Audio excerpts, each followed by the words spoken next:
Okay, so here we are with our dragon project. We've completed the outline. I completed the outline, I don't know, it was a couple of months ago. It was for another Thangka that I was doing, which didn't end up getting used, so it was nice to have that work already done. So I've just imported the outline, and we're beginning on the process of creating the channels to colour, or to create the colour flats. So this is the same as if you've seen any of my other tutorials. It's the same process that we always use. It's the magic wand tool, set to a tolerance of around 30, and just selecting areas. Here I'm expanding the selection by, I think, either 1 or 2 pixels, probably 2 pixels. And now I've created a quick mask, and I'm just cleaning up that selection area before I create a permanent mask out of it in the channels palette. Here just using the lasso tool to remove any of those little parts that didn't get selected. They're covered by the line, but I always remove those because something like clouds, which is what we're trying to colour here, relies on a very weak outline, and sometimes no outline at all. So you need to make sure that the areas on the inside of the clouds that are covered by the line are completely removed, if that makes sense. In the end, that means that if you choose to remove the line, or to make it blurry, or to make it a very low opacity, you won't have these dark patches, which are essentially transparent areas shining through to the layer below. So yeah, for things like that, I always make sure I remove all those little pixels that are defined by the line. And of course, difficult areas like this to clean up needs to be all done manually. I like those very fine lines there. You can see the line work in this image has a huge variance in line weight. So these little things that I'm cleaning up here are very, very thin, and the leg here and the cloud, for example, is quite a bit thicker line.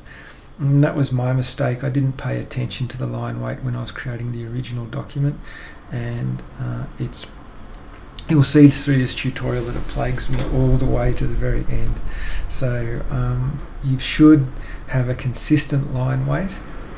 Will save you hours and hours of work, and try and avoid having a great deal of variation in your line in terms of the thickness.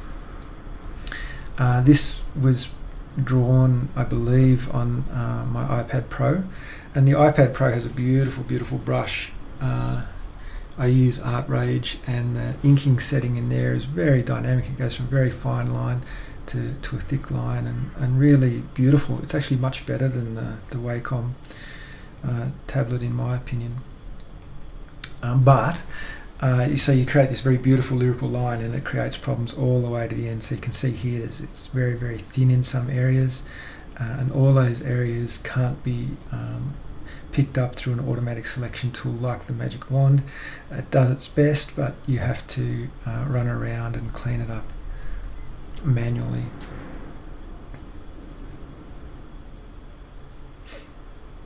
Okay, so it looks like I've got all of the cloud now.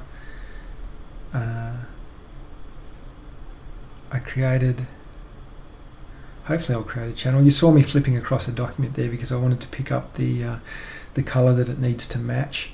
So this image is being composited onto a larger Thangka, and the image you just saw me flip to then has the color, the cloud color that I'm trying to copy. So I sampled that from the other document, brought it across, and then pasted it into this document on the color layer, which is layer 4 in the layers palette that you can see.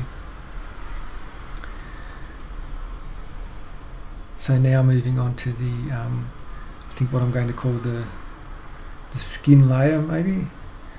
So this is just the main area of skin of the dragon, and just again cleaning up all these areas.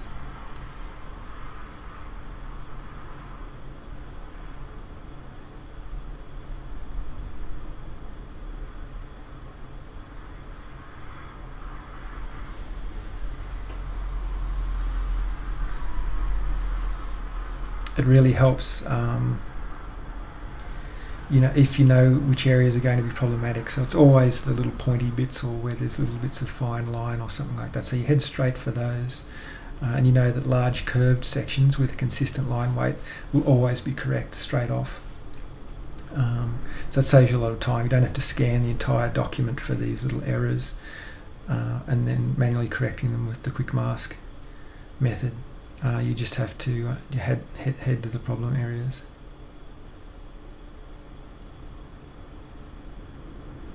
I think one of the reason I had so much problem with this document is that I created the clouds on one day, I did the dragon on another day. I think when I did the dragon it was very small. I just didn't set the document at a high enough resolution to begin with, so I resized it, and there was just problems all the way along.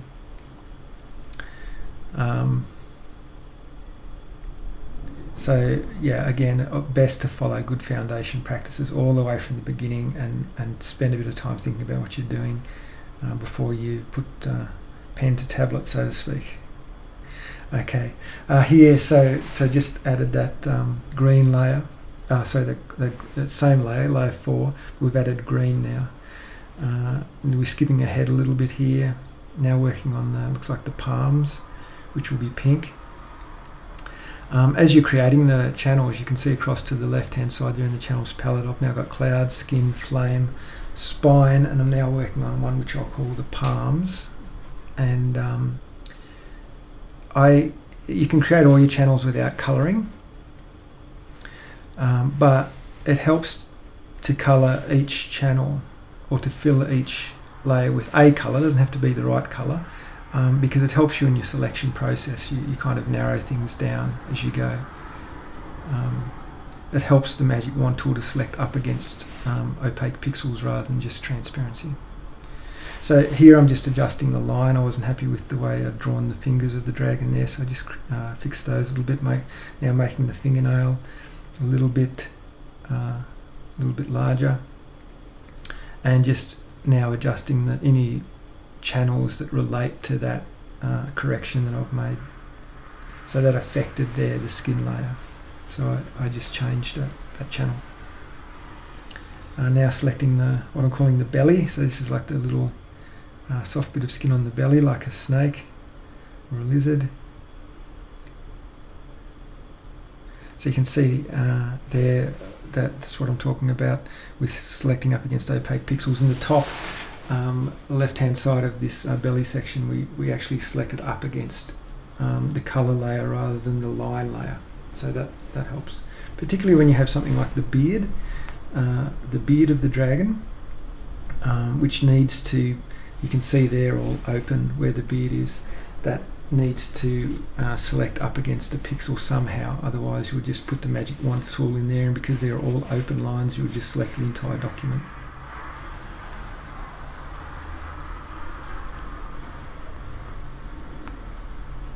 Just doing some basic colouring here. I'm removing the line just so I can get a bit of an idea. The line makes it hard for you to make good colour choices. So when you remove the line, you can make better colour choices because it becomes more like the finished document. So here I've done all the channels. So skipping forward, we're up to shading now. So we're just referencing that other document that I spoke about before. The first thing I'm going to shade here is the cloud. I think probably no reason for that other than it's the most difficult and complex thing to shade. So while I'm fresh, I like to get it out of the way. The shading model I'm going to use here for the cloud is our usual soft light blend mode, but it's going to have the addition of what I'm calling here the layer I've labelled there as cloud root, which is these little areas that are the darkest area of the cloud, which pick up the most shading. I'm actually colouring those with an opaque pixel in normal blend mode. And it's just picking up those little points of shadow. And I found that in doing this, you end up with a much more dynamic cloud. And it helps for all shading actually. rather, if you're just using the soft light blend mode, which if you don't know what that is, you can look at some of my other tutorials. If you just use the soft light blend mode, you have trouble getting down to a very dark area of shading. You can shade to a certain extent, but it won't extend any further than that. And particularly if you're using a very light colour, which the clouds are, the soft light blend mode won't get to those very dark points. So your shading will look kind of flat. So if you add some little bit of intensity in these little corner parts, your picture will look a lot better. Another area where this is very helpful to use is shading flower petals, for example. They need to have a nice dark root where there's multiple leaves shading one very sort of secluded corner of the lotus. So just forging ahead with this. The colour you choose for this isn't really important at this time because you can always change it later. But it does help to have a realistic colour. I mean, if you're painting here with blue, you'd have trouble making decisions on what you need. But when you know, the beauty of digital art is that you don't have to make a solid decision at this point. You just get a pixel in there, and then you can change the pixel value as much as you like later.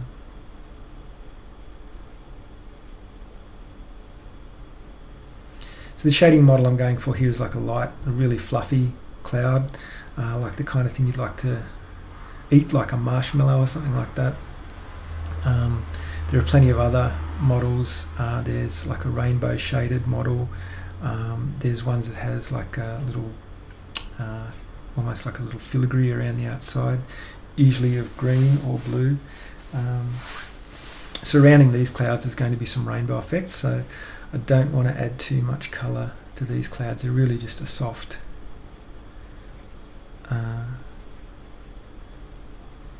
monochromatic sort of cloud I'm looking at. Okay, so here, so you make heaps of little mistakes because the line covers so much of what you're doing. You can correct those mistakes most easily with the smudge tool.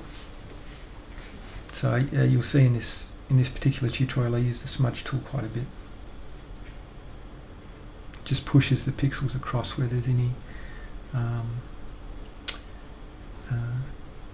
little, you know, minor corrections that are needed. Okay. So here you can see the effect of that root shading with the line turned down a bit. Right now I'm just colouring the cloud, just giving it some volume, so I'm adding some high points to the cloud there, just to make it a bit more three-dimensional. Here I'm adding a background which just helps you make shading decisions. So this is akin to the background that will be composited against in the finished Thangka. And so, like I said, it won't be part of the finished Thangka, but it's similar, and it enables you to make decisions on your shading in terms of your tonal values and things like that. This document will end up as being a smart object, and the background will be completely transparent and then composited onto the finished Thangka. But here today I'm going to complete it as a standalone document, just so I can, just for the sake of the tutorial, and also so I can share it on Facebook as a picture that people might like. Everyone loves a good dragon, so I believe. Here we have the first steps of the soft light blend mode shading model. So you can see over there in the layers palette I've created a stack of layers. The ones that are coloured red are the shadow layers, and the one that's coloured yellow is the highlight layer. Only one highlight layer because the highlight layer is very simple for clouds. There's just little white dots everywhere that add volume to the cloud. So what have I got? I've got a soft brush, soft as I can make it, with a spacing of around 25 to 30%. That makes the brush have the greatest amount of fall off, and I've got it between, looks like here I've got it at 70%. Normally I'd have it at around 30 or 40%, but for shading very light coloured objects it needs to be higher. I'm just painting with black and with the multiple layers I've got there, I don't ever have to worry about painting accurately. You just paint on another layer. If you're painting up against something you've already done and you need it to be accurate, you don't even have to worry about it. Just paint straight over the top of it and then erase to where you need, and it doesn't affect the layer that's below. So you'll see me, as I work into more complex areas, you pop up and down those stack of red layers there. And that saves you a lot of work.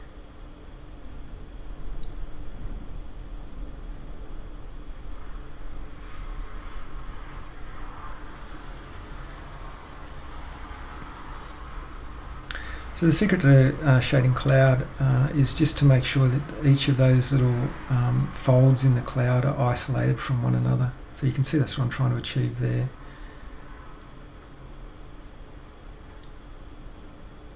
Making sure it's nice and subtle.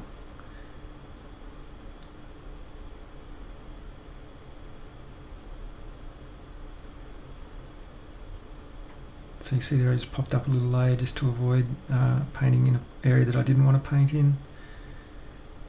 Just working around the document. Okay, here we skipped forward probably about 30 minutes, and now we've reached the end of our shading of the cloud, and we're going to add the highlights now. So now, just with a white brush, 30% opacity, I'm just dotting the high points to add volume.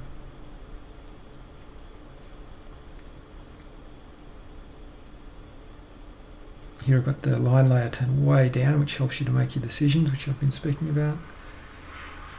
So here you can see there's really some volume starting to come out in this cloud.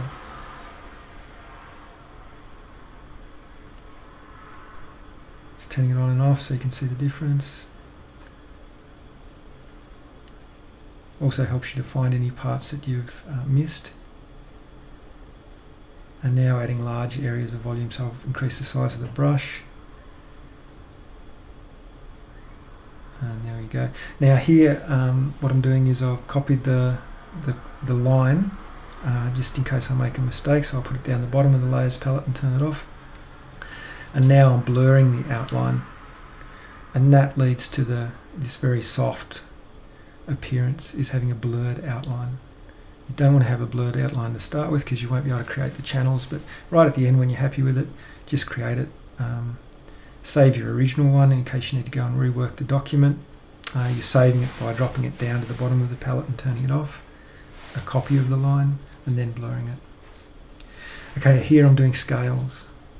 So I'm creating a brush. I just showed how I created the brush, so you might have to freeze frame that point. I've just created this sort of horseshoe shaped brush, and I've got it set to, looks like I'm on a soft light layer, painting in black, and it's pressure sensitive, so the lighter I press, the smaller the scales get, and that enables me to have them taper off towards the end, which is how a reptile looks. In the tail example for what we're doing here, the scales get smaller and smaller as they go towards the base. Then here, something like the arm, you just have to make your best decision about how this pattern's going to follow. So again, pressure sensitive, I'm coming way off on the pressure as I come down towards the hand, which is enabling them to taper off. And just filling in the confusing parts as best I can. So that's an easy way to save yourself a lot of work.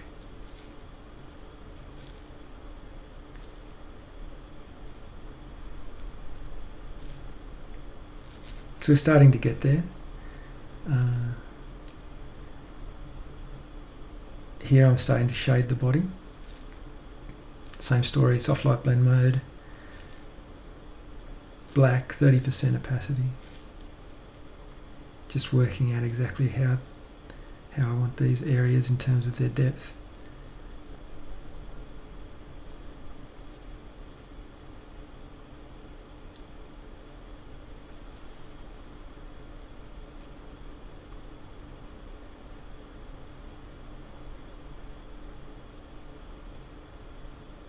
Just adding volume there. making the fingers distinct from one another.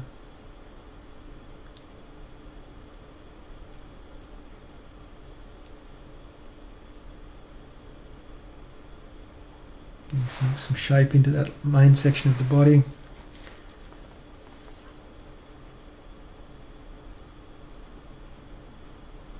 And here just adding the highlight now. So just defining those high points where the light is hitting the three-dimensional shape at 90 degrees. Now turning off the line just so I can check the subtlety of what I'm doing. Again, I always turn off the line because it gives you a closer idea of the finished picture than having the line there, particularly if it's just a black line.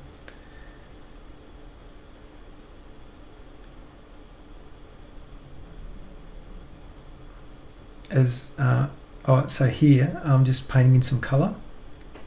So at the moment the dragon's just green, just flat green, and no animal or skin or anything ever has just a flat one colour. So there needs to be some variation in the colour for it to look realistic.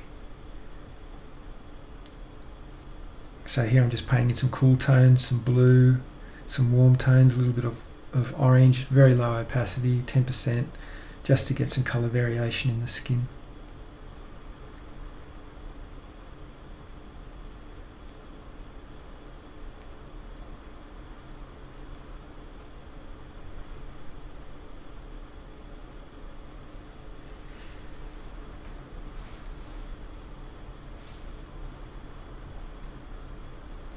Now just doing the palm.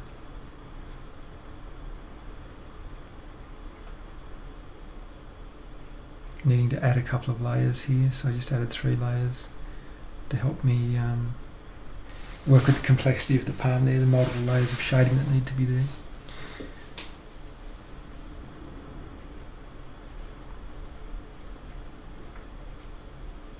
Now adding some highlights, adding the volume.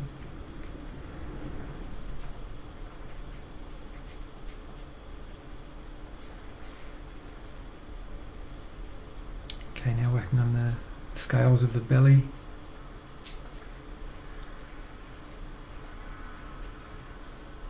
Highlight. And now just adding the just a little bit, tiny little bit of shading that would occur between those little folds. So it's just brush, erase, brush, erase, brush, erase, all the way down. Just adding that volume.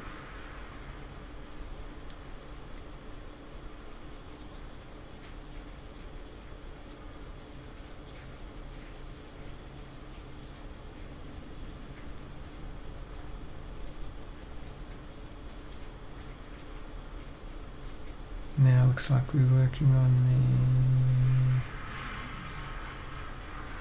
the... Oh yeah, we're just changing the transition between those two colours, so it's a little bit more subtle. Now looks like we're going to work on the flame, or the spine, sorry. So this is the beautiful little frill of flame that goes along the dragon's back.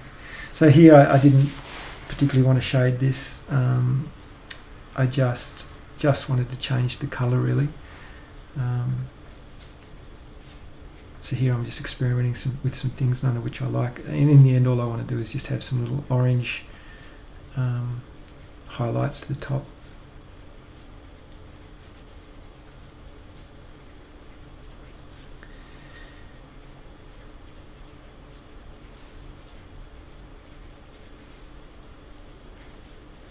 Now adding some colour to these flames.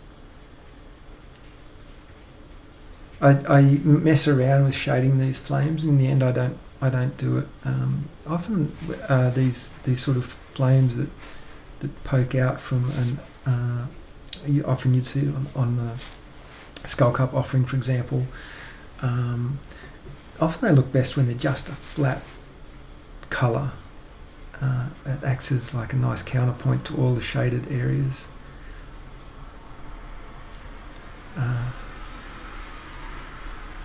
So here you can see I'm shading it and I don't like it.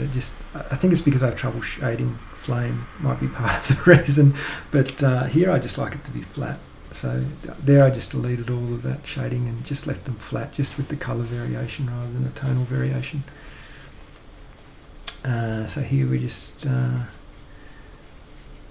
got our gem that the dragon's holding. It's a pretty basic shading a sphere. Looks like we're working up to the hardest point, which is going to be the face. The face of the dragon's always hard. And look at that, I didn't record that, unfortunately. Well, I think when if something difficult comes up, I don't like to record it, just because when you're nervous about other people seeing things and maybe it not working out well, it really affects my decision making, and I can't paint with any confidence. So I'm sorry about that, but unfortunately when things are hard, I have a tendency not to record them, just because it affects the overall quality of the image. Often I'll go back and repaint it for the tutorial, but yeah, so unfortunately missed out on the face there, but it's no different to anything else. I've just added colour variation, I've added tonal variation with soft light blend mode. You can see in the ear there I've added some pink, and here around the eyes right now I'm just adding, well, I'm actually trying to figure out the gaze of the dragon. He's looking a bit cross-eyed at the moment, so I'm just trying to correct that. It really helps when you're doing this is if you just have each pupil on a separate layer, and that's what I've done here. Just then I just duplicated the layer rather than trying to make it look the same, and then you just position it with the move tool pixel by pixel, and that'll give you the correct gaze that you're after. Okay, looks like we're up to the last part now, and we're on to the beard.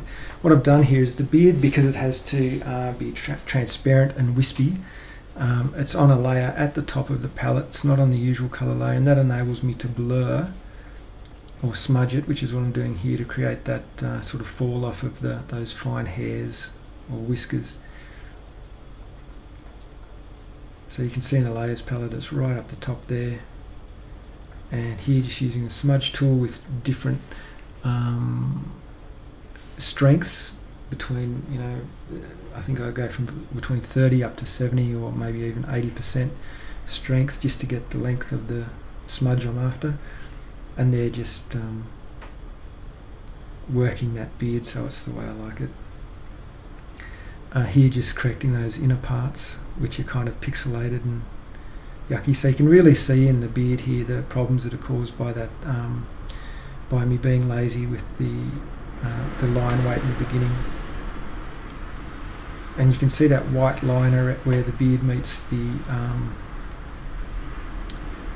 jaw.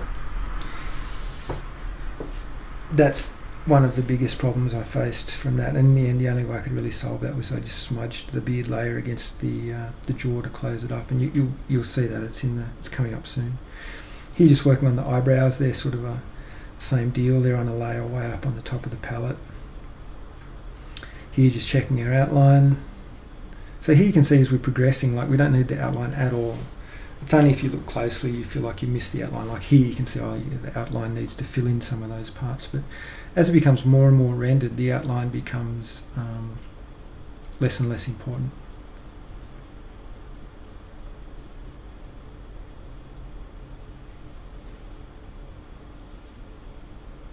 Here just defining the shape of those individual whiskers.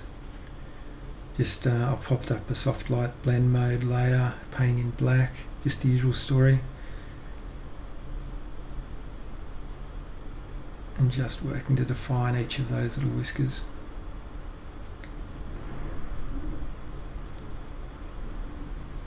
So it's just brush, erase, brush, erase. At some point the lighting angle changes, so I change the side of which I'm shading on. Just some fine little things here, and that's starting to look pretty good. Just defining the eyebrows. They probably didn't need to be shaded, but I'm doing it anyway. I'm not overly happy with how I shaded the eyebrows.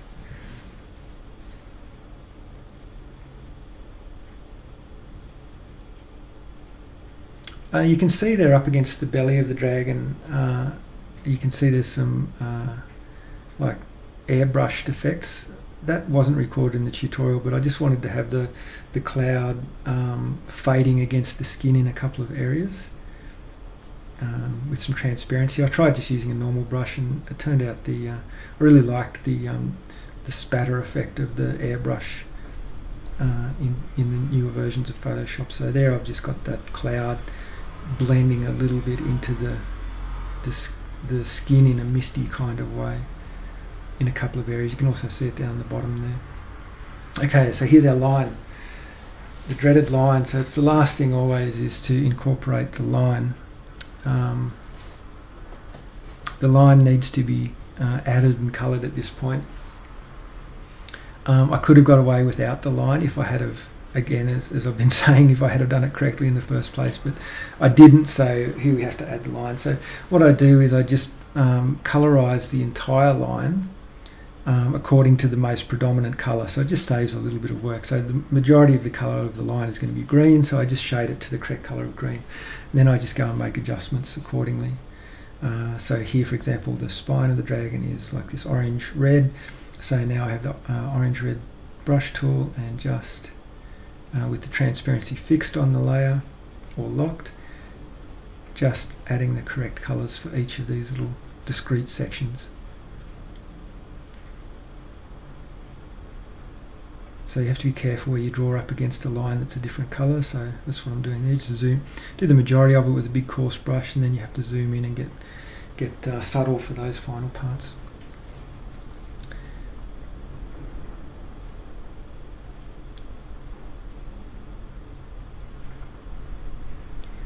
Here, this is the beard. I actually don't want the line at all, so I'm erasing it from the section of the beard.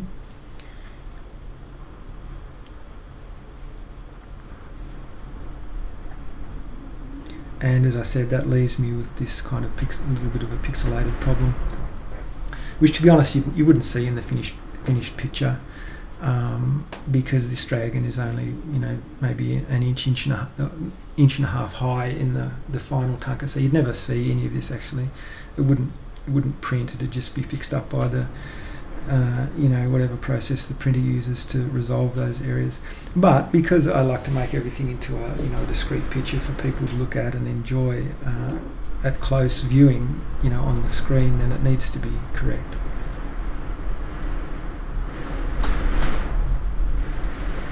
Pretty wild weather here at the moment. I don't know if you can hear that. It's raining and blowing and meant to snow tomorrow, which is unusual because it's summer here in Australia. Now just correcting so the face is the most complex and difficult part.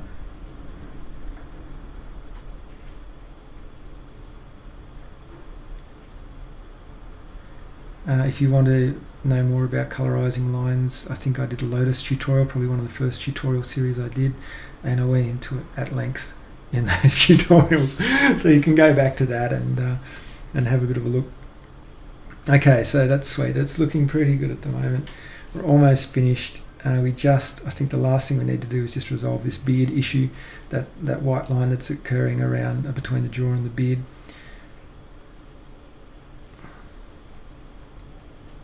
So I think what I'm going to do is probably select that layer and smudge it now.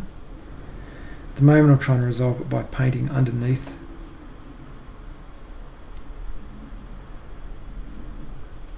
I'm hoping that I can paint brown underneath in a layer below, which is what I'm doing now, and it's not working. So I have to now resort to the smudge tool. So it looks like I've picked up the smudge tool, and we're just pushing it against the lower layers, and because this is the top layer, it'll cover over whatever is below it, so fixing up all those little pixel discrepancies around that large sort of whiskery thing there, and then just cleaning up the rest of the areas, and that's pretty much fixed it. Okay, so very last thing, we're going to add some texture. So here I'm off screen, I'm picking up my Thangka texture, adding it, scaling it, removing all the colour because we don't want it to affect the colour. It's only a tonal thing, so I've totally desaturated it, and now just adjusting the opacity so it has the amount that we're after. Now I've added a layer at the top. We're moving pretty quick here, and I've added noise to it, 3% noise, and that just gives it another layer of texture and helps it to look as though it's been painted by hand. Here's the finished Thangka. Oh, not Thangka, a dragon image. So there you can see the composite of all the layers we've got. We've got the colour layer, the shading layers. You can see the texture layer there, the noise layer, which also helps a lot, and all thrown together on a background that makes it a discrete image. As I said, we'll remove the background and create it as a smart object and then composite it into our final Thangka. But for now, that's the finished image of the dragon. I hope you enjoyed the tutorial. It was a lot of painting. I'm not sure how, I don't know, it took me all day yesterday, so including the lines, probably about 10 hours of work in that, which isn't a lot. If you were painting with a brush, there'd be many more hours than that, but digitally I think we pulled that off in about 10 hours. So yeah, I hope you've enjoyed the tutorial. I hope you're going well with your practice. Take care, and we'll see you later.